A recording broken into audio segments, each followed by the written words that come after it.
Everyone guys, कैसे हैं आप लोग। उम्मीद करता हूं सब बढ़िया होंगे।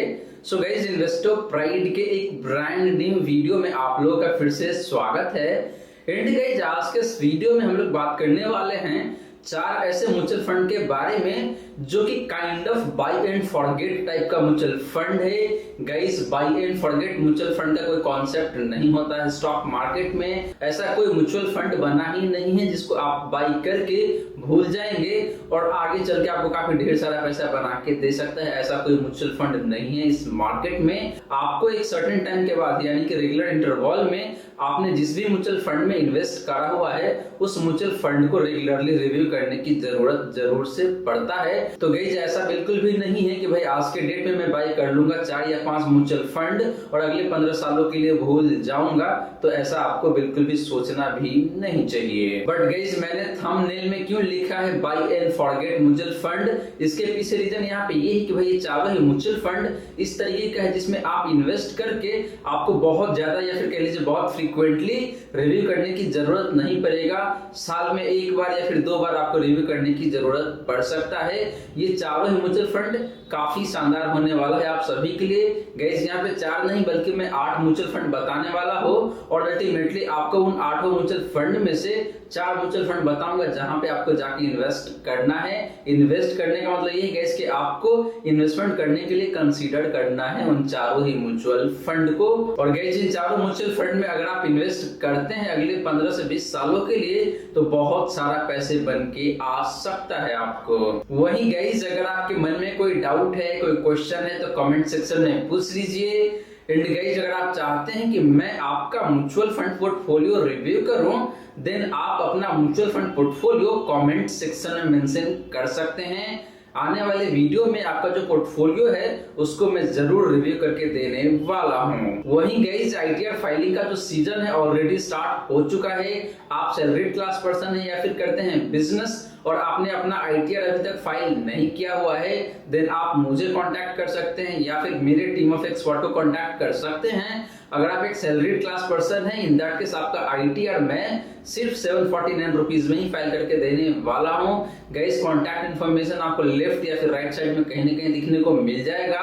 तो दिए गए नंबर पे आप मुझे कॉल कर सकते हैं या फिर व्हाट्सएप कर सकते हैं या फिर जो ईमेल आईडी मैंने दे रखा है उस ईमेल आईडी पे भी आप कांटेक्ट कर सकते हैं। आपका आईटीआर सिर्फ 749 रुपीज में ही फाइल करके देने वाला हूं अगर आपका सिर्फ सैलरीड इनकम है तो। गाइस, मैं नॉर्मली सैलरीड क्लास पर्सन का आईटीआर फाइल करने के लिए 1500 रुपए चार्ज करता हूं, लेकिन अगर आप हमारी YouTube फैमिली का हिस्सा है इन दैट केस आपको मैं सिर्फ 749 रुपीज में ही आईटीआर फाइल करके देने वाला हूं। तो गाइस, इंतजार किस बात का है, फटाफट दिए गए नंबर पे आप मुझे कांटेक्ट कीजिए या फिर मोस्ट प्रोबेबली आप व्हाट्सएप कीजिए, वहां पे मैं ज्यादा अच्छे तरीके से आपको रिप्लाई कर पाऊंगा।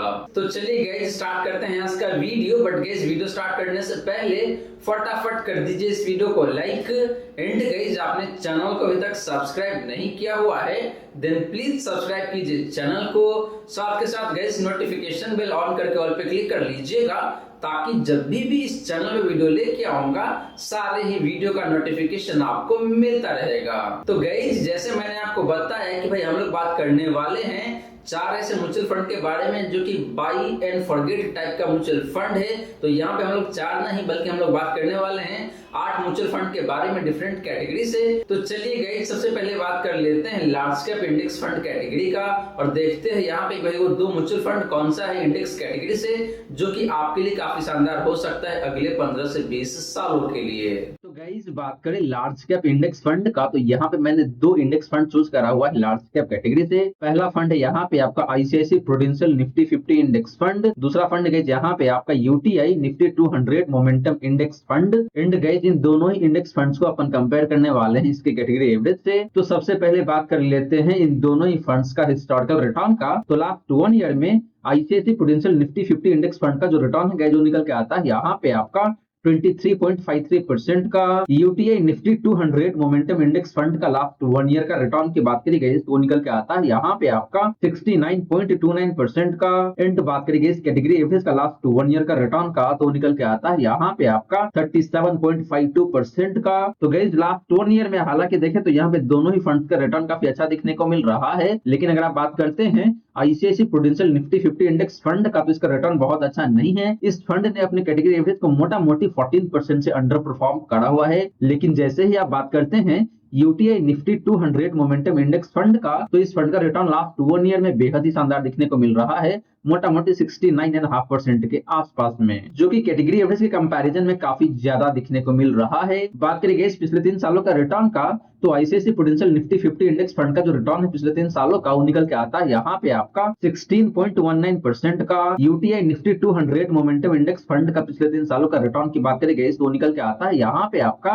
27.34% का। एंड बात करेंगे इस कैटेगरी एवरेज का पिछले 3 सालों का रिटर्न का, तो निकल के आता है यहाँ पे आपका 18.96% का, ऑलमोस्ट 19% कह सकते हैं आप। तो guys similar to last 1 year, पिछले 3 सालों में भी देखें तो यहाँ पे ICICI Prudential Nifty index fund का रिटर्न बहुत अच्छा नहीं है अपनी कैटेगरी के कंपैरिजन में, या फिर UTI Nifty 200 momentum index fund के कंपैरिजन में। लेकिन जैसे ही आप बात करते हैं UTI Nifty 200 momentum index fund का, तो इस फंड का रिटर्न पिछले 3 सालों में भी बेहद ही शानदार दिखने को मिल रहा है, मोटा मोटी 27.5% का, जो कि कैटेगरी के कंपैरिजन में काफी ज्यादा दिखने को मिल रहा है, मोटा मोटी 9% ज्यादा परफॉर्म करके दिया हुआ है पिछले 3 सालों में UTI Nifty 200 momentum index fund ने अपनी कैटेगरी के कंपैरिजन में। बात करेंगे इस पिछले 5 सालों का रिटर्न का, तो ICICI Prudential Nifty 50 index fund का जो रिटर्न है पिछले 5 सालों का, वो निकल के आता है यहाँ पे आपका 15.79% का। UTI Nifty 200 momentum index fund का पिछले 5 सालों का रिटर्न की बात करेंगे तो वो निकल के आता है यहाँ पे आपका एनए, यानी कि ये फंड 5 साल पुराना फंड नहीं है, तो इसलिए यहाँ पे कोई डेटा नहीं है अपने पास। एंड बात करेंगे इस कैटेगरी एवरेज का पिछले 5 सालों का रिटर्न का, तो निकल के आता है यहाँ पे आपका 17.53% का। तो गैस पिछले 5 सालों में देखे तो यहाँ पे कंपैरिजन है ही नहीं। ICICI prudential Nifty 50 index fund का रिटर्न देखे तो काफी अच्छा दिखने को मिल रहा है, हालांकि कैटेगरी एवरेज को इसने अगेन अंडर परफॉर्म करा हुआ है मोटा मोटी 2% के आसपास से। तो गैस ये रही बात आपका इन दोनों ही लार्ज कैप इंडेक्स फंड का हिस्टोरिकल रिटर्न का। और गैस यहाँ पे देखे तो ओवरऑल आपका जो UTI Nifty 200 momentum index fund है, इस फंड का रिटर्न देखे तो काफी शानदार दिखने को मिल रहा है। वो चाहे बात करें लास्ट 1 ईयर का या फिर पिछले 3 सालों का, दोनों ही टाइम फ्रेम में इस फंड ने अपनी कैटेगरी एवरेज को काफी अच्छे खासे मार्जिन से बीट करा हुआ है। वहीं बात करें ICICI Prudential Nifty 50 index fund का, तो इस फंड का रिटर्न 1 साल में, पिछले 3 सालों में, पिछले 5 सालों में, सारे टाइम फ्रेम में अपनी कैटेगरी एवरेज को अंडर परफॉर्म करा हुआ है, जो कि अच्छी बात नहीं है। बात करेंगे जिन दोनों ही लार्ज कैप इंडेक्स फंड का रिस्क रेशियो का, तो सबसे पहले बात करते हैं सिंडिकेशन का। तो ICICI Prudential Nifty 50 index fund का सिंडिकेशन की बात करेंगे तो निकल के आ रहा है यहाँ पे आपका 12.84 का। UTI Nifty 200 momentum index fund का सिंडिकेशन की बात करेंगे तो निकल के आता है यहाँ पे आपका 17.23 का। एंड बात करेंगे कैटेगरी एवरेज का सिंडिकेशन का, तो निकल के आ रहा है यहाँ पे आपका 13.39 का। तो गैस सिंडिकेशन की बात करें तो यहाँ पे UTI Nifty 200 momentum index fund का जो सिंडिकेशन है काफी ज्यादा देखने को मिल रहा है। इसका मतलब ये है कि इस फंड का रिटर्न काफी ज्यादा वोलेटाइल रहने वाला है। वहीं बात करें ICICI Prudential Nifty 50 index fund का सिंडिकेशन का, तो ये काफी कम दिखने को मिलता है एंड अपने कैटेगरी एवरेज से भी कम है। इसका मतलब ये है कि भाई इस फंड का रिटर्न काफी कम वोलेटाइल रहता है अपने कैटेगरी के कंपैरिजन में। तो आप इजीली प्रिडिक्ट कर पाएंगे कि भाई इस फंड का परफॉर्मेंस कैसा होने वाला है आने वाले टाइम में, या फिर आपको मोटा मोटी तौर पे कितना रिटर्न बना के दे सकता है, क्योंकि यहाँ पे वोलेटिलिटी काफी कम है। बात करी गई शार्प रेशियो का, तो ICICI Prudential Nifty 50 index fund का जो शार्प रेशियो है जो निकल के आता है यहाँ पे आपका 0.86 का। UTI Nifty 200 momentum index fund का शार्प रेशियो की बात करी गई तो निकल के आता है यहाँ पे आपका 1.16 का। एंड बात करी गई कैटेगरी एवरेज का शार्प रेशियो का, तो निकल के आता है यहाँ पे आपका 1 का। तो गई शार्प रेशियो के मामले में देखे तो यहाँ पे clearly UTI Nifty 200 momentum index fund का शार्प रेशियो काफी बेहतरीन दिखने को मिल रहा है। इसका मतलब ये है कि इस फंड का रिस्क एडजस्टेड रिटर्न काफी अच्छा रहता है, यानी कि जितना रिस्क लेता है उसके कंपैरिजन में आपको रिटर्न काफी बेहतर बना के देता है। वहीं बात करें ICICI Prudential Nifty 50 index fund का शार्प रेशियो का, तो इसका नंबर बहुत अच्छा नहीं है। बात करें गई अल्फा का, तो ICICI Prudential Nifty 50 index fund का जो अल्फा है जो निकल के आता है यहाँ पे आपका -1.53% का। UTI Nifty 200 momentum index fund का अल्फा की बात करी गई तो निकल के आता है यहाँ पे आपका 5.67% का। एंड बात करी गई कैटेगरी एवरेज का अल्फा का, तो निकल के आता है यहाँ पे आपका 1.02% का। तो गई अल्फा के केस में भी देखें तो यहाँ पे UTI Nifty 200 momentum index fund का अल्फा काफी बेहतरीन दिखने को मिल रहा है, मोटा मोटी 5.5% का। इसका मतलब ये है कि ये फंड अपने बेंचमार्क इंडेक्स को मोटा मोटी 5.5% से बीट करता है। अगर आप बात करते हैं पिछले 3 सालों का रिटर्न का, तो वही बात करिए ICICI prudential Nifty 50 index fund का, तो ये फंड मोटा मोटी 1.5% कम परफॉर्म करके देता है अपने बेंचमार्क इंडेक्स के कंपैरिजन में। तो गाइस रिस्क रेशियोज के मामले में देखें तो यहाँ पे clearly UTI Nifty 200 momentum index fund मुझे काफी अच्छा देखने को मिल रहा है। लेकिन गाइस यहाँ पे ये बात जरूर है कि भाई इस फंड का रिटर्न काफी ज्यादा वोलेटाइल रहता है, तो इस बात को भी आपको ध्यान में रखने की जरूरत है। एंड हमने बात किया था हिस्टोरिकल रिटर्न का, तो UTI Nifty 200 momentum index fund का जो रिटर्न भी है ये भी काफी शानदार दिखने को मिलता है ICICI prudential Nifty 50 index fund के कंपैरिजन में या फिर कैटेगरी एवरेज के कंपैरिजन में। तो गाइस ओवरऑल देखें तो अगर आप इंडेक्स फंड में भी थोड़ा सा ज्यादा रिस्क लेना चाहते हैं और ज्यादा रिटर्न कमाना चाहते हैं, इन दैट केस आपके लिए UTI Nifty 200 momentum index fund काफी बेहतरीन हो सकता है। अब चलिए गाइस बात कर लेते हैं दो फ्लेक्सी कैप कैटेगरी के फंड के बारे में और देखते हैं भाई वो दोनों कौन सा फंड है फ्लेक्सी कैप कैटेगरी से जिसमें आप एक बार इन्वेस्ट करके भूल सकते हैं। गाइस भूलने वाली बात यहाँ पे बिल्कुल भी नहीं होता है। अगर आप इन्वेस्ट करते हैं तो आपको एक समय के बाद, एक टाइम पीरियड के बाद आपको रिव्यू करने की जरूरत अवश्य पड़ता है। ऐसा कोई कॉन्सेप्ट नहीं है कि भाई आप एक बार इन्वेस्ट करें और भूल जाए लाइफ टाइम के लिए, ऐसा कुछ भी नहीं है स्टॉक मार्केट में। तो गाइस बात करें फ्लेक्सी कैप फंड का, तो यहाँ पे भी मैंने दो फंड चूज करा हुआ है आप सभी के लिए। पहला फंड है आपका जेएम फ्लेक्सी कैप फंड, दूसरा फंड है यहाँ पे आपके लिए एचडीएफसी फ्लेक्सी का फंड। एंड गाइस इन दोनों फंड्स को भी मैं कंपेयर करने वाला हूँ कैटेगरी एवरेज से। तो सबसे पहले बात करते हैं हिस्टोरिकल रिटर्न का, तो लास्ट 1 ईयर में जेएम फ्लेक्सी का फंड का जो रिटर्न है जो काफी शानदार दिखने को मिल जाता है और वो निकल के आ रहा है यहाँ पे आपका 66.26% का। एचडीएफसी फ्लेक्सी का फंड का लास्ट 1 ईयर का रिटर्न की बात करेंगे तो निकल के आता है यहाँ पे आपका 42.38% का। एंड बात करेंगे कैटेगरी एवरेज का लास्ट 1 ईयर का रिटर्न का, तो निकल के आता है यहाँ पे आपका 37.62% का। तो गाइस लास्ट 1 ईयर में दोनों ही फ्लेक्सी का फंड का रिटर्न देखें तो काफी अच्छा दिखने को मिल रहा है अपने कैटेगरी एवरेज के कंपैरिजन में। लेकिन बात करेंगे इन दोनों में से एक बेहतरीन फंड का on the basis of last 1 year return, तो यहाँ पे जेएम फ्लेक्सी का फंड का रिटर्न देखें तो बेहद ही शानदार दिखने को मिलता है मोटा मोटी 66% का। बात करेंगे पिछले 3 सालों का रिटर्न का, तो जेएम फ्लेक्सी का फंड का जो रिटर्न है पिछले 3 सालों का वो निकल के आता है यहाँ पे आपका 31.86% का। एचडीएफसी फ्लेक्सी का फंड का पिछले 3 सालों का रिटर्न की बात करेंगे तो निकल के आता है यहाँ पे आपका 27.19% का। एंड बात करेंगे कैटेगरी एवरेज का पिछले 3 सालों का रिटर्न का, तो निकल के आता है यहाँ पे आपका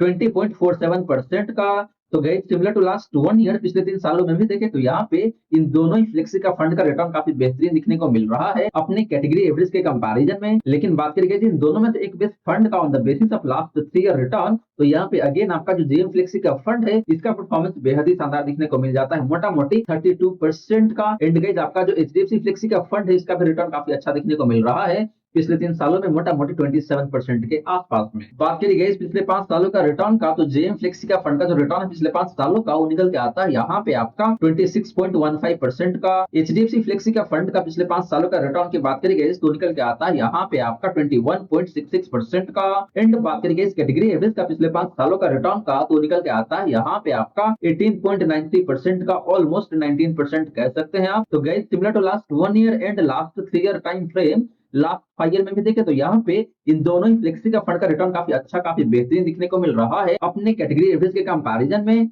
लेकिन बात करेंगे इन दोनों में से एक बेहतरीन फंड का on the basis of last 5 year return, तो यहाँ पे अगेन आपका जो जेएम फ्लेक्सी का फंड इसका रिटर्न काफी बेहतरीन दिखने को मिल रहा है मोटा मोटी 26% का, जो कि एचडीएफसी फ्लेक्सी का फंड से भी बेहतर है एंड कैटेगरी एवरेज से तो बेहतर दिखने को मिल ही रहा है। तो गाइस ये रही बात आपका इन दोनों ही फ्लेक्सी का फंड का हिस्टोरिकल रिटर्न का। और गाइस यहाँ पे देखें तो ओवरऑल दोनों ही फंड का रिटर्न काफी अच्छा, काफी बेहतर दिखने को मिल रहा है अपने कैटेगरी एवरेज के कंपैरिजन में। लेकिन अगर आप इन दोनों फंड्स को एक दूसरे से कंपेयर करते हैं, in that case JM flexi का फंड यहाँ पे आपके लिए काफी शानदार दिखने को मिल रहा है अगर आप बात करते हैं परफॉर्मेंस का। तो बात करेंगे इन दोनों ही फ्लेक्सी का फंड का डिफरेंट रिस्क रेशियोज का, तो सबसे पहले बात करते हैं यहाँ पे आपका स्टैंडर्ड डिवीजन का। तो जेएम फ्लेक्सी का फंड का स्टैंडर्ड डिवीजन जो निकल के आता है यहाँ पे आपका 13.12 का। एचडीएफसी फ्लेक्सी का फंड का स्टैंडर्ड डिवीजन की बात करेंगे तो निकल के आता है यहाँ पे आपका 12.99 का। एंड बात करेंगे कैटेगरी एवरेज का स्टैंडर्ड डिवीजन का, तो निकल के आता है यहाँ पे आपका 12.75 का। तो गाइस स्टैंडर्ड डिवीजन के मामले में देखें तो यहाँ पे दोनों फंड का स्टैंडर्ड डिवीजन काफी करीब दिखने को मिल रहा है, मोटा मोटी सिमिलर साइज दिखने को मिल रहा है। इसका मतलब ये है कि दोनों फंड का रिटर्न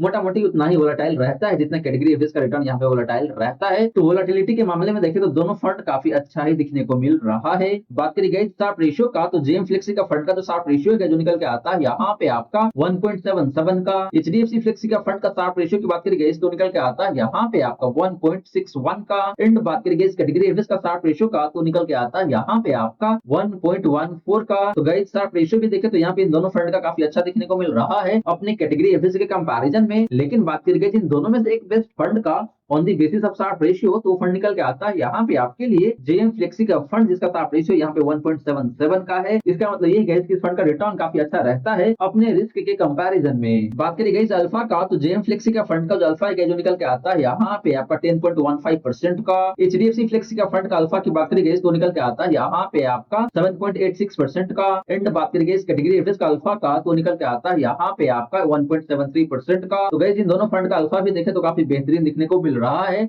अपनी कैटेगरी एवरेज के कंपैरिजन में। लेकिन बात करें इन दोनों में से एक बेस्ट फंड का on the basis of alpha, तो वो फंड निकल के आता है यहाँ पे अगेन आपके लिए जेएम फ्लेक्सी का फंड, जिसका अल्फा मोटा मोटी 10% के आसपास में है। एंड आपका जो एचडीएफसी फ्लेक्सी का फंड है, इसका भी अल्फा काफी अच्छा ही दिखने को मिल रहा है, मोटा मोटी 8% का। इसका मतलब यही है कि ये दोनों ही फंड अपने बेंचमार्क इंडेक्स को मोटा मोटी 8 से लेकर 10% से बीट करता है। तो गाइस ये रही बात आपका इन दोनों ही फ्लेक्सी का फंड्स का हिस्टोरिकल रिटर्न का एंड डिफरेंट रिस्क रेशियोज का। और गाइस यहाँ पे देखें तो ओवरऑल दोनों ही फंड मुझे काफी अच्छा देखने को मिल रहा है। हालांकि अगर आप थोड़ा सा ज्यादा रिटर्न कमाना चाहते हैं, in that case JM flexi का फंड आपके लिए काफी अच्छा हो सकता है पास्ट रिकॉर्ड को देखते हुए। एंड वही अगर आप थोड़ा सा कम रिस्क लेना चाहते हैं और रिटर्न भी थोड़ा सा कम कमाना चाहते हैं और वैसे फंड के साथ जाना चाहते हैं जिसका पेरेंटेज काफी अच्छा है, जिसका फंड हाउस काफी अच्छा है, इन दैट केस आप एचडीएफसी फ्लेक्सी का फंड के साथ भी जा सकते हैं। अब चलिए गाइस बात कर लेते हैं दो मिड कैप कैटेगरी के फंड के बारे में और देखते हैं कि भाई वो दोनों मिड कैप कैटेगरी का फंड कौन सा है जो कि आपके लिए काफी बेहतरीन हो सकता है। तो गाइस बात करें मिड कैप फंड्स का, तो यहाँ पे भी मैंने दो फंड चूज करा हुआ है मिड कैप कैटेगरी से। पहला फंड है आपका यहाँ पे एचडीएफसी मिड कैप फंड, दूसरा फंड है यहाँ पे आपके लिए Motilal Oswal mid cap fund. And guys इन दोनों फंड्स को भी मैं कंपेयर करने वाला हूँ इसकी कैटेगरी एवरेज से। तो सबसे पहले बात करते हैं हिस्टोरिकल रिटर्न का। तो लास्ट 1 ईयर में एचडीएफसी मिड कैप फंड का जो रिटर्न है जो निकल के आता है यहाँ पे आपका 55.5% का। Motilal Oswal mid cap fund का लास्ट 1 ईयर का रिटर्न की बात करी गई तो निकल के आता है यहाँ पे आपका 58.95% का, ऑलमोस्ट 59% कह सकते हैं आप।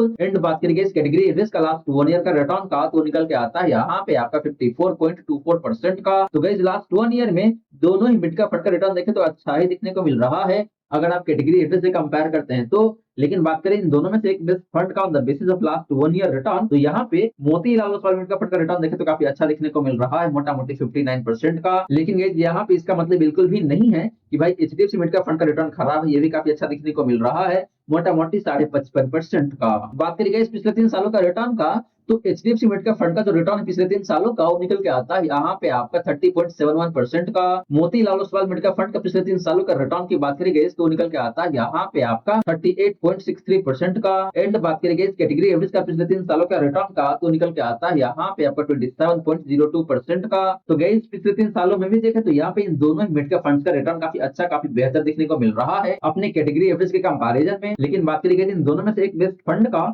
On the basis of last 3 year return, तो यहाँ पे Motilal Oswal mid cap fund का रिटर्न अगेन काफी शानदार देखने को मिल रहा है। बात करें गई पिछले 5 सालों का रिटर्न का, तो एचडीएफसी मिड कैप फंड का जो रिटर्न है पिछले 5 सालों का वो निकल के आता है यहाँ पे आपका 26.91% का। बात करें गई Motilal Oswal mid cap fund का पिछले 5 सालों का रिटर्न का, तो निकल के आता है यहाँ पे आपका 29.8% का। एंड बात करें गई कैटेगरी एवरेज का पिछले 5 सालों का रिटर्न का, तो निकल के आता है यहाँ पे आपका 25.99% का, ऑलमोस्ट 26% कह सकते हैं आप। तो गई पिछले 5 सालों में भी देखे तो यहाँ पे इन दोनों ही मिड कैप फंड का रिटर्न काफी अच्छा देखने को मिल रहा है अपनी कैटेगरी एवरेज के कंपैरिजन में। लेकिन बात करेंगे इन दोनों में से एक बेस्ट फंड का on the basis of last 5 year return, तो यहाँ पे अगेन आपका जो Motilal Oswal mid cap fund है इसका रिटर्न काफी अच्छा देखने को मिल रहा है, मोटा मोटी 30% के आसपास में। वही गाइस बात करें इन दोनों ही मिड कैप फंड्स का रिस्क रेशियोज का, तो सबसे पहले बात करते हैं आपका स्टैंडर्ड डिवीजन का। तो एचडीएफसी मिड कैप फंड का स्टैंडर्ड डिवीजन है जो निकल के आता है यहाँ पे आपका 13.12 का। Motilal Oswal mid cap fund का स्टैंडर्ड डिवीजन की बात करेंगे तो निकल के आता है यहाँ पे आपका 13.34 का।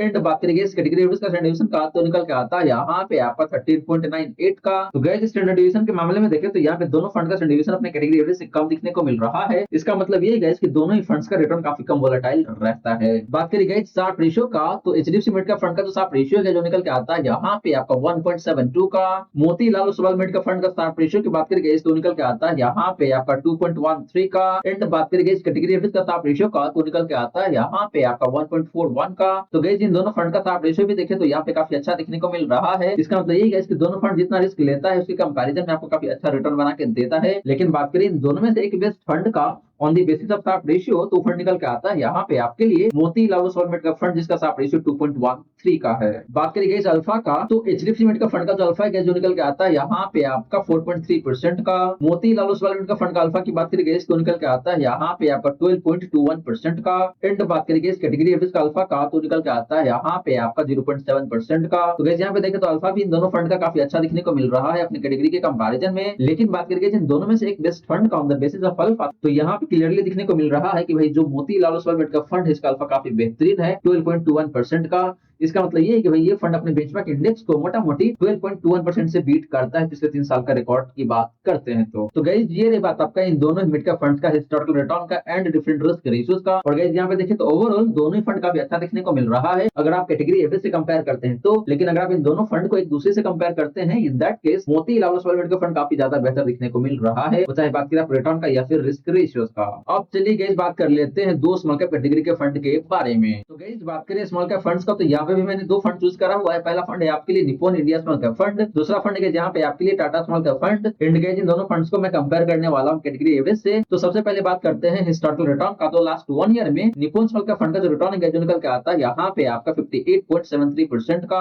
टाटा स्मॉल कैप फंड का लास्ट 1 ईयर का रिटर्न की बात करेंगे तो निकल के आता है यहाँ पे आपका 47.08% का। एंड बात करेंगे इस कैटेगरी एवरेज का लास्ट 1 ईयर का रिटर्न का तो निकल के आता है यहाँ पे आपका 53.66% का। तो गाइस लास्ट 1 ईयर में टाटा स्मॉल कैप फंड ने अपनी कैटेगरी एवरेज को मार्जिनली अंडर परफॉर्म करा हुआ है मोटा मोटी 6% से। लेकिन जैसे ही आप बात करते हैं निप्पॉन स्मॉल कैप फंड का तो इसका रिटर्न लास्ट 1 ईयर में बेहद ही शानदार देखने को मिल जाता है क्योंकि इस फंड ने अपनी कैटेगरी एवरेज को मोटा मोटी देखे तो यहाँ पे 5% से बीट करा हुआ है पिछले 1 साल में। बात करेंगे इस पिछले 3 सालों का रिटर्न का तो निप्पॉन स्मॉल कैप फंड का जो रिटर्न पिछले 3 सालों का वो निकल के आता है यहाँ पे आपका 36.04% का। टाटा स्मॉल कैप फंड का पिछले 3 सालों का रिटर्न की बात करेंगे तो निकल के आता है यहाँ पे आपका 32.59% का। बात करेंगे इस कैटेगरी एवरेज का पिछले 3 सालों का रिटर्न का तो निकल के आता है यहाँ पे आपका 28.87% का। तो गैस पिछले 3 सालों में देखें तो यहाँ पे इन दोनों ही स्मॉल कैप फंड का रिटर्न काफी अच्छा देखने को मिल रहा है अपने कैटेगरी एवरेज के कंपैरिजन में। एंड दोनों फंड्स ने मोटा मोटी सिमिलर लाइन पे परफॉर्म करके दिया हुआ है पिछले 3 सालों में। हालांकि निप्पॉन स्मॉल कैप फंड ने मार्जिनली आउट परफॉर्म जरूर करा हुआ है टाटा स्मॉल कैप फंड को। बात करेंगे पिछले 5 सालों का रिटर्न का तो निप्पॉन स्मॉल कैप फंड का जो रिटर्न पिछले 5 सालों का वो निकल के आता है यहाँ पे आपका 33.62% का।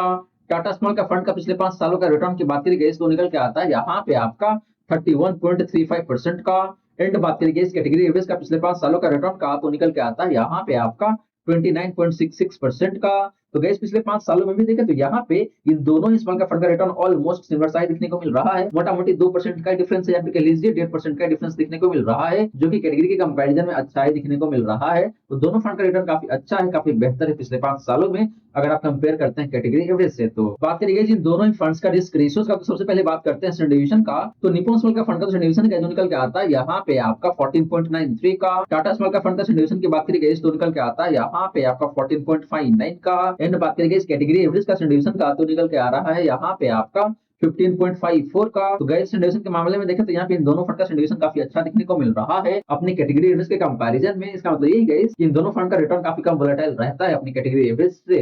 एंड गाइस इन दोनों फंड्स के स्टैंडर्ड के बीच में बहुत ज्यादा का अंतर भी नहीं है। बात करें गाइस शार्प रेशियो का तो निप्पॉन स्मॉल कैप फंड का शार्प रेशियो जो निकल के आता है यहाँ पे आपका 1.84 का। टाटा स्मॉल कैप फंड का शार्प रेशियो की बात करें तो निकल के आता है यहाँ पे आपका 1.71 का। एंड बात करें इस कैटेगरी एवरेज का शार्प रेशियो का तो निकल के आता है यहाँ पे आपका 1.46 का। तो गाइस इन दोनों फंड का शार्प रेशियो भी देखें तो काफी अच्छा देखने को मिल रहा है अपनी कैटेगरी एवरेज के कंपैरिजन में। लेकिन यहाँ पे जो निप्पॉन स्मॉल कैप फंड इसका शार्प रेशियो मार्जिनली बेटर है टाटा स्मॉल कैप फंड के कंपैरिजन में। हालांकि टाटा स्मॉल कैप फंड का भी शार्प रेशियो काफी अच्छा ही दिखने को मिल रहा है 1.71 का। बात करेंगे इस अल्फा का तो निप्पॉन स्मॉल कैप फंड का जो अल्फा है जो निकल के आता है यहाँ पे आपका 9.22% का। टाटा स्मॉल कैप फंड का अल्फा की बात करेंगे तो निकल के आता है यहाँ पे आपका 8.39% का। एंड बात करेंगे इस कैटेगरी एवरेज का अल्फा का तो निकल के आता है यहाँ पे आपका 3.9% का। तो गाइस इन दोनों स्मॉल कैप फंड का अल्फा भी काफी बेहतरीन दिखने को मिल रहा है अपनी कैटेगरी एवरेज के कंपैरिजन में। एंड दोनों फंड्स का अल्फा देखें तो ऑलमोस्ट सिमिलर साइज दिखने को मिल रहा है आधे % का डिफरेंस है यहाँ पे बहुत ज्यादा का अंतर है नहीं दोनों फंड के अल्फा के बीच में। तो गाइस ये रही बात आपका इन दोनों ही स्मॉल कैप फंड्स का हिस्टोरिकल रिटर्न का एंड रिस्क रेशियोज का। और गाइस यहाँ पे देखें ओवरऑल दोनों ही फंड काफी अच्छा दिखने को मिलता है अगर आप कैटेगरी एवरेज से कंपेयर करते हैं तो।